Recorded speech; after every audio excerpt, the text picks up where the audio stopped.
Alright, so welcome back to another episode of Berserk, the differences between the 1997 anime and the manga. Let's get started with episode 6. Now Griffith's men, led by Guts, attempt to take the castle, like the manga. Things go well until a single soldier halts their progress, Nosferatu Zod. Rickard explains that he's purportedly been fighting for over 100 years and is immortal. So nothing new here. Gaston attempts to halt Guts from engaging with Zod, but the swordsman pushes him away by force. Now when Delos comes from the castle in the anime, he's covered in blood. Now in the manga, he's missing almost the entire right side of his body. I think there's even brain matter showing as well. The scene where Guts enters the castle is also more graphic than the anime, which makes sense because the anime staff was limited in what they could show on TV. But with that said, I still feel like they captured the terror of the situation and how no one was spared from Zod's ruthlessness. Now Guts parries Zod's attack, just like the manga. Now one difference from the manga is that Zod is wearing pants. Whereas in the manga, he's just completely naked, so I guess they couldn't show a demon penis on TV.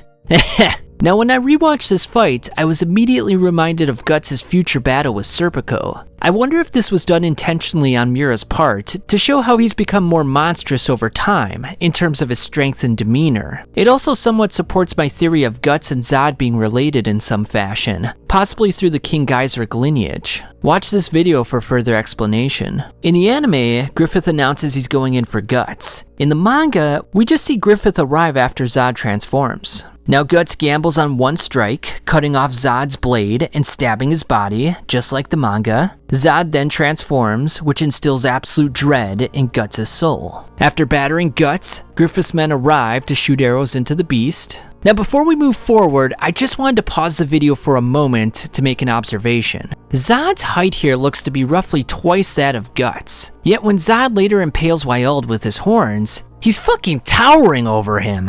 And it looks like he's 10 times taller than Guts. Then when he arrived at Virtanis Harbor, he looked like King Kong climbing a skyscraper. I bring this up because as far as we know, when an apostle transforms, they only have one monstrous form. Whereas Zod, it seems like he can manipulate his height at will depending on the nature of the battle. Like for example, when he transforms on the Hill of Swords, he doesn't look nearly as tall as when he fought Wyald. Of course, Zod is not like the other apostles, and there's a great deal of mystery surrounding his role/purpose, especially considering that he was outside of the festival fighting Skull Knight rather than indulging in the massacre, which makes me think he's not like the other apostles and he didn't use a Bailet to achieve his apostle form. I sort of think he had a split in his personality and he allowed his inner beast of darkness to take hold of him, just like Guts might let his inner beast of darkness take hold of him. But that's a story for another day. Watch this video if you haven't already. Now in the anime, Casca, Pippin, Corcus, Judo, and Rickert are waiting outside the castle under Griffith's orders. In the manga, they accompany Griffith into the castle to see the destruction firsthand. Griffith then orders them to withdraw while helping Guts. Now in the anime, Griffith tells Guts to take the right, and in the manga, he tells Guts to take the left.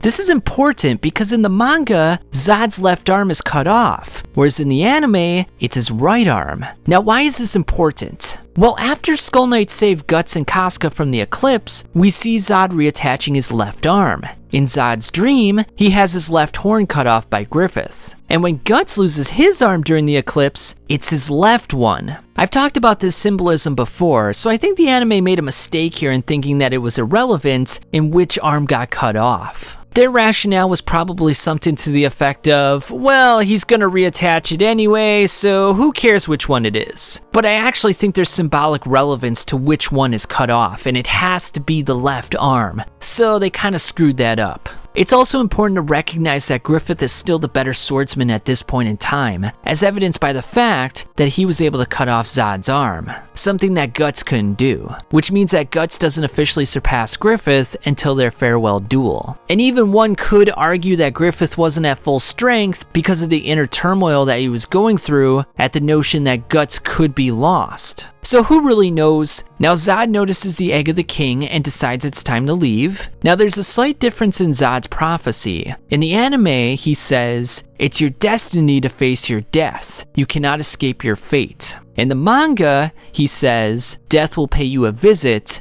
a death you can never escape." The Band of the Hawk then enters the castle, with Casca going to Griffith's side. Now in the manga, when Guts approaches Griffith, Casca slaps him away. In the anime, she just tells him to go away. And that pretty much ends the episode. So tell me what you guys thought of episode 6. I absolutely loved it again. And next time, we'll talk about the differences in episode 7. Catch you on the flip side.